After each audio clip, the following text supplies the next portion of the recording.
Media Matters has a great new report out on the coverage of climate change in the mainstream media. So first, let's look at broadcast news coverage of climate change. This is minutes of airtime on ABC, NBC, CBS, and Fox. And as you can see there, the best year in terms of coverage was 2009, where they had just 205 minutes. So for the entire year in 2009, there were only 205 minutes of coverage between ABC, NBC, CBS, and Fox of climate change, and that was the best year. So as climate change has gotten worse, the coverage has been all over the place, but it actually got less. So climate change was getting worse from 2009 to 2010 to 2011, and it got less coverage as time went by. So as you can see there in 2010, there were 48 minutes between all the networks of coverage of climate change. 2011, it was 47 minutes. 2012, 67 minutes. 2013, it's 129. And in 2014, it was just 154 total minutes of coverage between all the networks on the issue of climate change. I mean, look, if you believe those, uneducated people called scientists, they say this is the biggest issue that we face around the planet. This is the biggest issue by far. And it's only getting 154 minutes of coverage between all the networks. That's incredible. So let's look at the next chart here.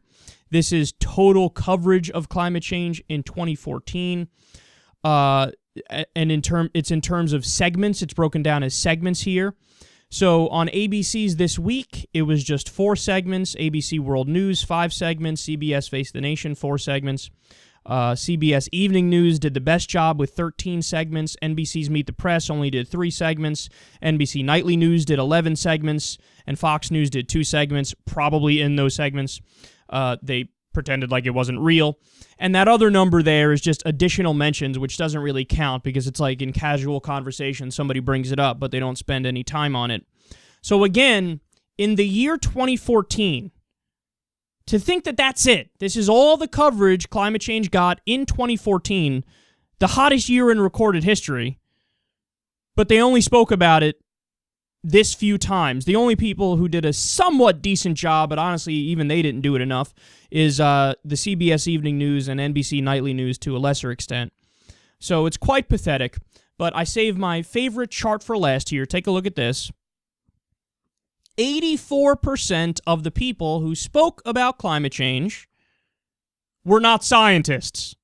Only 16% were scientists, and actually, to be more specific here, it's only 16% of the time that it was either a scientist speaking or somebody was referencing something that scientists have said or studies that they have done.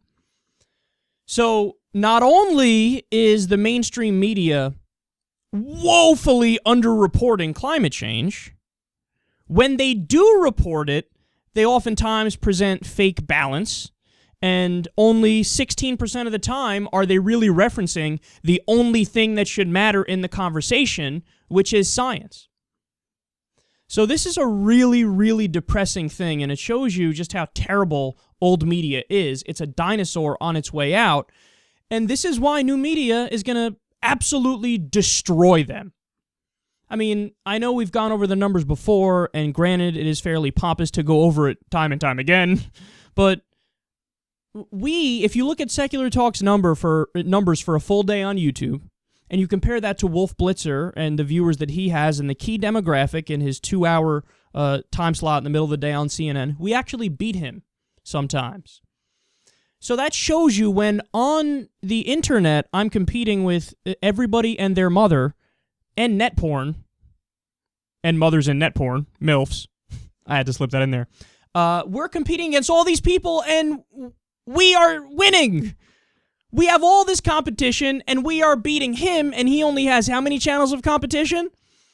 So that shows you, man, it's not that my show or the Young Turks or, David Pakman or Sam Cedar or Tom Hartman or any of these different outlets. It's not that we are just so amazing and that people can't help but watch us nonstop. No, it's that there's this gigantic gap, this huge void in the marketplace, and we just step in and say, okay, we'll be the ones to do the basic thing of, like, give you relevant information. Jenks says it best. He always talks about how the mainstream media just basically handed over like 80% of the market of news consumers to us. Because the way they cover the news with the nonsense sensationalism and the fake balance and the pro-establishment bias and the fakeness of it all, the 1950s style, talk in a fake voice, sit the right way, they've just handed the market to us. And all we have to do is be genuine and be honest and just read the news and report the information. So take data from studies, lay it out there, and then we could even give our own opinion.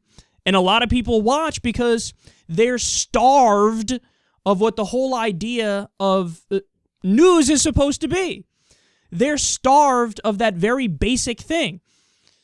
So here you have it, man. Yet again, another reason to ignore old media and to move towards only getting information and news stories from new media, because this says it all. When you have a problem as serious as climate change, and it has the downsides of climate change, and you have the mainstream media underreporting it, and when they do talk about it, it's not even experts. Okay, well, you failed, son. Now step aside because a better product is going to come along and replace you.